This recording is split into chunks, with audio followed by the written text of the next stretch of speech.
Hey everyone, hi, running coach and Hoke Athletes, Canaday here with another Training Talk Tuesday. I believe this is episode number 61. Thank you so much for following along, liking these videos, asking questions in the comments. We're going to go with one. I'm going to adapt it a bit. It didn't get a ton of upvotes, but I think it's a great question. And the question is, race predictors use algorithms and yield an average pace over a distance per week over X weeks, for example, 8.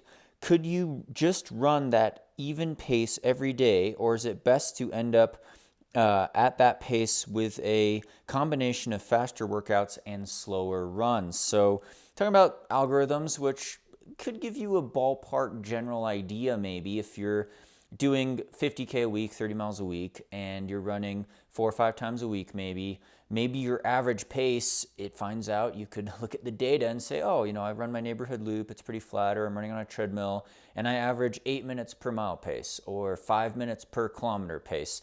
Those aren't exactly equivalent, but just for reference, that's your average pace given how much time you're spending running. And if you're running on relatively flat surfaces in good conditions, it maybe is pretty constant and pretty static.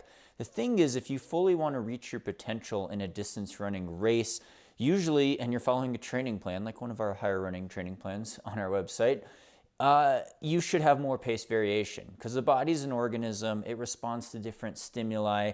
And to challenge yourself, you need to add in new stresses. And one new stress to add in, besides adding more mileage, running more, higher volume, higher weekly mileage numbers, is to add in faster paced running. But how you add in faster paced running is really the trick of the whole game, and that's why we have our training plans, and people put a lot of thought into sprinkling in more intensity and faster paced running in a way that doesn't break you down too much, that doesn't injure you, because there's higher impact force with faster running, but that gives the body a way to adapt so that your race times come down. You start running a faster time in a standard distance race. You get a personal best, or the ease of movement. What used to be marathon pace last year or 2 years ago is now your ultramarathon pace. Or what you used to only run for a half marathon, now you could run for a full marathon. And a lot of people you see surprise themselves. They started off maybe running marathons in 4 hours, and now they're running 3-hour marathon or sub 3-hour marathon even. I've seen that kind of progression actually is not too unusual, taking an hour off your marathon time from your first one to your second one. And a lot of it has to do with that balance of training smart, training in a program, but especially, and this is the focus of the talk, doing workouts slightly faster than your current race pace or your goal race pace. And it's important, I think, first to distinguish between, if you're a young whippersnapper and you're training for a 1,500 meter race or event or the mile, that's a lot faster of a race pace. It's more like a sprint compared to maybe an older runner like me who's training for a marathon or an ultra marathon, where I could be doing 100 miles in the mountains and you're just trying to power hike really fast at like 4 miles an hour and you're doing 20-minute miles, right? So race pace kind of becomes a different relative term depending on what your focus goal event distance is and your finishing time and all that. But there's still benefit to doing workouts slightly faster than race pace, in some cases even much faster than full race pace, and then also doing workouts slower, of course. So we go back to, I've preached the 5-pace theory, the idea that you're doing these workouts not even exactly at race pace, because you might not even know what your exact race pace might be. It's good to kind of ballpark it in a standard event like a 5K or a road marathon, but on the trails, your pace is going to be all over the place. Maybe you have a goal to finish under a cutoff or qualify with a certain time or run a sub 24-hour 100 mile or something like that, but the pace is so dynamic on the trails, it kind of goes out the window. But the idea is that you do get the legs moving faster, you do get the heart rate spikes and the breathing rate to go up. You do induce maybe some higher levels of lactate in the bloodstream, maybe even lactic acid if you're going over the threshold. But I digress there. The idea is that we are mixing in faster paced workouts. And so to answer the question directly, yes, I think it is very beneficial to not just run the same pace every day that you estimated. You'll probably get in shape. If people roll out every day and they try to run marathon race pace, you'll get in shape. It's a high-end aerobic-based effort. You're putting in a lot of miles at a moderately high intensity, especially the faster you get. Sub 3-hour marathon runners, it gets harder and harder to go out the door at faster than marathon pace. It might be closer to your tempo or up tempo pace, but the idea is that the stimulus is there. It's just what is the most smart and efficient way to do it. Sprinkling in speed training in limited amounts seems to be the most effective way. And the reason why is because you're not getting as stale. If I was going out the door every day at a constant pace, some days it would feel easier than others. I'd probably get in shape, but the neuromuscular patterns, your stride rate, your cadence, your stride length is going to be very similar, especially if you're just running flat, the same flat loop every day. You're not going to get those huge heart rate spikes. That's going to help improve things like your VO2 max or stimulate fast twitch muscle fibers even, which could help you with your efficiency or your running economy at all distances. But you get boosts mainly from doing the speed work and the high intensity stuff. You start running with better form, you start running with a higher stride rate or cadence, how many steps you take in a minute. You start running with more power because your musculature changes. Maybe you get more efficient at recruiting the fast twitch muscle fibers by doing speed work. And you get a longer stride, you get more power in your stride. And that efficiency is what makes your race pace then feel more comfortable mechanically, but then also in terms of your heart rate and your breathing, because your body said, hey, we adapted to doing some really high intensity stuff. We went to the track, we did kilometer repeats at faster than our race pace. We did tempo runs faster than our race pace. Now race pace feels more like a comfortable jog. And that's the whole idea of why we change the speed in our training all the time. Likewise, we have recovery days where we're running maybe much slower than race pace. And back to the first example, high school runner running the 1500 or mile, most days are probably quite a bit slower than your mile race pace, right? That's more like a sprint. Marathon runners though, even if you've run a sub 4-hour marathon, 3:30, 3-hour marathon, a lot of days should be quite a bit easier than your marathon race pace because you have to recover. But then on other days, you're going quite a bit faster. And that's kind of a limited thing, but we'll give one more reference example. If we plug in an algorithm, Jack Daniels formulator, Run Smart project, world-renowned coach. He's coached a lot of Olympians.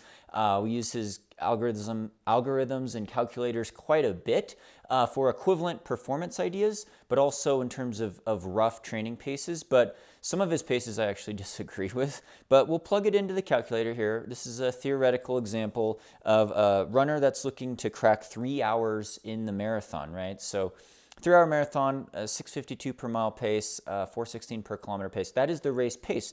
Now, what is equivalent to the 3-hour marathon? Well, his calculator says it's at 1846, 1848, 5K. Well, there's a lot of runners, when I was in high school, if you're a good varsity runner, a lot of guys running maybe an 18-minute 5K, and girls too, then they're really good. But, 18-minute 5K, high school runners do that in cross country quite often. It's a fast 5K time, but, they could do it. Now, if you had the same high school runner go out and try to run a marathon at cross country season, most of them probably are not going to run a 3 flat marathon. They might be lucky to run a 3:30 because they might hit the wall, or maybe they've never done a 20-mile long run.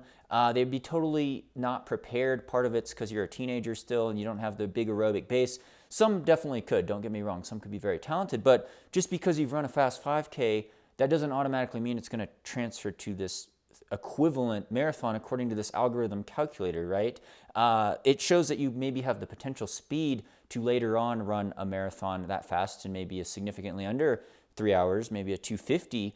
But you have to train specifically for the marathon, right? Training for a 5K, doing more speed work maybe relative than the marathon, and maybe less volume. So if you don't have the endurance and stamina to pull out that speed, these aren't going to be equivalent times. So likewise, some people that are really talented in the marathon have some natural ability. Maybe you're older, maybe you've been running high mileage for a lot longer. Maybe you can't run a sub 19-minute 5K, but you could still crack 3 hours in the marathon. So it kind of does go both ways, but the calculator, the algorithm does give you a rough estimate of what might be possible at these standard race distances. And you see the half marathon in there as well. It also gives you rough training paces. So those are race equivalents, but so say, okay, if your goal race pace is a 3-hour marathon pace, 6:52 per mile, 4:16 per kilometer, what should your tempo threshold pace be? What should be your track interval VO2 max velocity pace be? And as you see, those are much faster. And so there's a lot of benefit for this runner to be doing a lot of tempo sessions between 640 to 630 per mile pace, long threshold sessions, at 10, 15, 20 seconds per mile faster than their goal marathon pace, or closer to 4 minutes per kilometer pace rather than the 4:16 per kilometer race pace. So see, the benefit is going just a little bit faster than that goal marathon race pace because you want to improve your efficiency. You want to stress the body, make something that's harder than race pace feel more comfortable, so that when you get out there and you have to hold that pace for a full 26 miles or 42 kilometers, it becomes more manageable and the body adapts to the speed training. So the speed training stimulus is very, very important, and you could even rev that up to doing workouts much faster. Is your average weekly pace going to change that much? It actually might stay the same. It might ebb and flow because you have maybe 20% of your mileage at this high intensity, or maybe only 10%, and it's half marathon pace, 10K pace, or 5K pace for the marathoner. For shorter distance people, it might be anaerobic intervals that are closer to 800-meter race pace, or a sprint. You're doing strides, you're doing hill sprints, you're doing high-intensity stuff, but then you're also doing these steady long runs and recovery runs that could be much slower than your race pace. So does it all average out? It might be a faster possible average, but it's better training than just running the same pace every day. It's going to make you kind of get stale. Either one could get you in shape, either one could get you injured.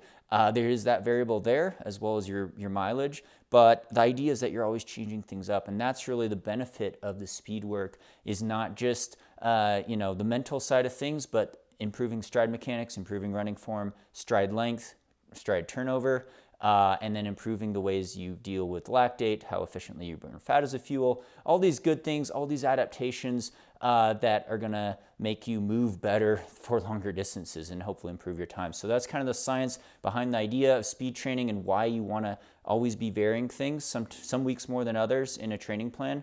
8-week cycles, pretty short, so usually looking at blocks of 4 to 6 to 8 weeks, and then stacking multiple blocks in multi-month types of training plans. But check out our training plans at higherrunning.com. This is a business plug. Sandy and I sell training plans for any surface, any distance, and thanks to title sponsor Hoka, keeping the dream alive, as well as all you Patreon members. Thank you so much for keeping this YouTube channel alive. Hope you're doing well. Comment below with future training talk topics that you'd like to hear about. Thanks for the thumbs up and votes and sharing this across the internet. Hope you're doing well, and stay tuned for more VO2 Max Productions.